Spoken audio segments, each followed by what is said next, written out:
Hi hello നമസ്കാരം, welcome back to my channel. ഇനി ഞാൻ വന്നിട്ടുള്ളത് 3 ഇൻഗ്രീഡിയൻസും കൊണ്ടിട്ട് പെട്ടെന്ന് ഉണ്ടാക്കിയെടുക്കാൻ പറ്റുന്ന ഒരു പുഡിങ്ങിൻ്റെ റെസിപ്പി ആയിട്ടാണ്. ശരിക്കും പറഞ്ഞാൽ ഒരു പുഡിങ് ഉണ്ടാക്കിയെടുക്കുമ്പോൾ 2 പുഡിങ് ഉണ്ടാക്കിയെടുക്കാൻ പറ്റുന്ന ഒരു റെസിപ്പിയാണ് കേട്ടോ ഇത്. ഈ പുഡിങ് നമ്മൾ ഉണ്ടാക്കിയെടുക്കുന്നത് ഓറഞ്ച് വെച്ചിട്ടാണ് കേട്ടോ.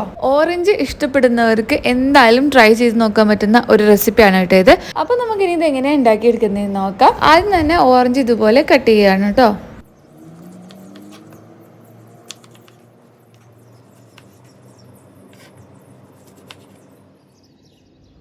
എന്നിട്ട് ഇതിൻ്റെ തൊലിയൊക്കെ ഒന്ന് കളയാം. എന്നിട്ട് ഒരു മിക്സിയുടെ ജാറിലേക്ക് ഇട്ടിട്ട് ഇത് നന്നായിട്ടൊന്ന് അടിച്ചെടുക്കണം.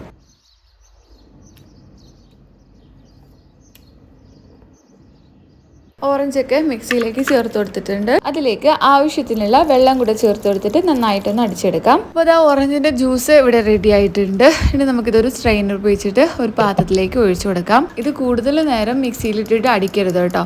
അപ്പോൾ ഇതിന് ഭയങ്കരമായിട്ടുള്ള കയ്പ്പ് വരും. അപ്പോൾ അതൊന്ന് ശ്രദ്ധിക്കാം കേട്ടോ. ഇതിൽ നിന്നും ഒരു 1/4 കപ്പോളം ഓറഞ്ച് ജ്യൂസ് മാറ്റി വെക്കാം കേട്ടോ. ഇനി നമുക്കിതൊരു പാനിലേക്ക് മാറ്റി കൊടുക്കാം. അപ്പോൾ ഈ ഒരു സമയത്ത് നമ്മുടെ ഓറഞ്ചിൻ്റെ മധുരമൊക്കെ നോക്കിയിട്ട് ആവശ്യമുണ്ടെന്നുണ്ടെങ്കിൽ കുറച്ച് ഷുഗർ ചേർത്ത് കൊടുക്കാം.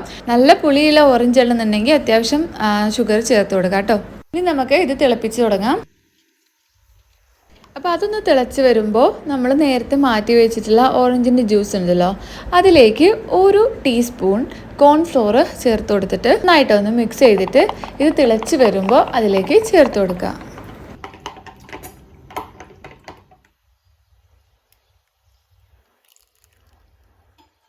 എന്നിട്ട് നന്നായിട്ട് ഇതുപോലെ കണ്ടിന്യൂസ് ആയിട്ട് ഇളക്കി കൊടുക്കുക കേട്ടോ. ഇത് നന്നായിട്ടൊന്ന് കുറുകി വരണം. ഈ ഒരു സമയത്തൊക്കെ ലോ ഫ്ലെയിമിലിട്ടിട്ട് വേണം നമ്മളിത് കുക്ക് ചെയ്തെടുക്കാനായിട്ട്.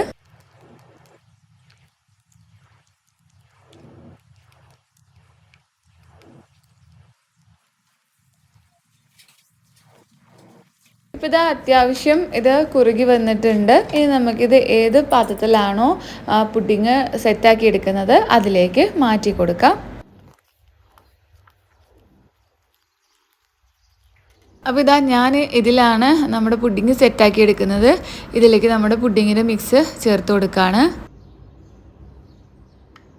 ഇനി നമുക്കിതൊന്ന് ഫ്രിഡ്ജിൽ വെച്ചിട്ട് നന്നായിട്ടൊന്ന് തണുപ്പിച്ചെടുക്കാം.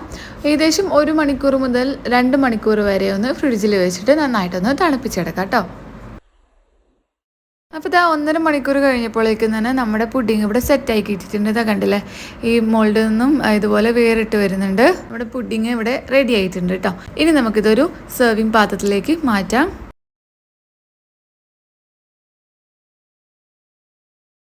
അപ്പോൾ ഇതാ നമ്മുടെ പുഡിങ് നല്ല രസമായിട്ട് കിട്ടിയിട്ടുണ്ട്. ഇനി നമുക്ക് ഈ പുഡിങ് വേണമെങ്കിൽ വേറൊരു ടൈപ്പിലും കൂടെ സെർവ് ചെയ്ത് എടുക്കാവുന്നതാണ്. അതിനായിട്ട് നമ്മൾ ഈ പുഡിങ് ഇതുപോലെ 3ആയിട്ട് കട്ട് ചെയ്തിട്ടുണ്ട്. എന്നിട്ട് അത് ഇതുപോലെ ഡെസിക്കേറ്റഡ് കോക്കനട്ടിൽ ഇട്ടിട്ട് ഒന്ന് ഡിപ്പ് ചെയ്തെടുക്കുകയാണ്. ഇപ്പോൾ ഡെസിക്കേറ്റഡ് കോക്കനട്ട് ഇല്ലയെന്നുണ്ടെങ്കിൽ നമ്മുടെ സാധാരണ ഷുഗറിലിട്ടിട്ട് ഒന്ന് ഡിപ്പ് ചെയ്തെടുത്താലും മതിയാവും കേട്ടോ. അപ്പോൾ ഞാൻ നേരത്തെ പറഞ്ഞതുപോലെ തന്നെ ഒരു പുഡിങ് ഉണ്ടാക്കിയപ്പോൾ നമ്മുടെ 2 പുഡിങ് ഇവിടെ റെഡി ആയിട്ടുണ്ട്. അപ്പോൾ എന്തായാലും എല്ലാവരും ഒന്ന് ട്രൈ ചെയ്ത് നോക്കുക. എന്നിട്ട് നിങ്ങൾക്ക് ഏത് ടൈപ്പാണ് ഇഷ്ടമായതെന്ന് എന്തായാലും നിങ്ങൾ ഫീഡ്ബാക്കായിട്ട് അറിയിക്കുക കേട്ടോ. അപ്പോൾ കുട്ടികൾക്കൊക്കെ എന്തായാലും ഇഷ്ടമാവുന്ന ഒരു വെറൈറ്റി പുഡിങ് ആണ്. അപ്പോൾ മറ്റൊരു റെസിപ്പി ആയിട്ട് വീണ്ടും കാണാം. നമ്മുടെ ചാനൽ ഇതുവരെയും സബ്സ്ക്രൈബ് ചെയ്തിട്ടില്ലെങ്കിൽ ഒന്ന് സബ്സ്ക്രൈബ് ചെയ്യുക. താങ്ക്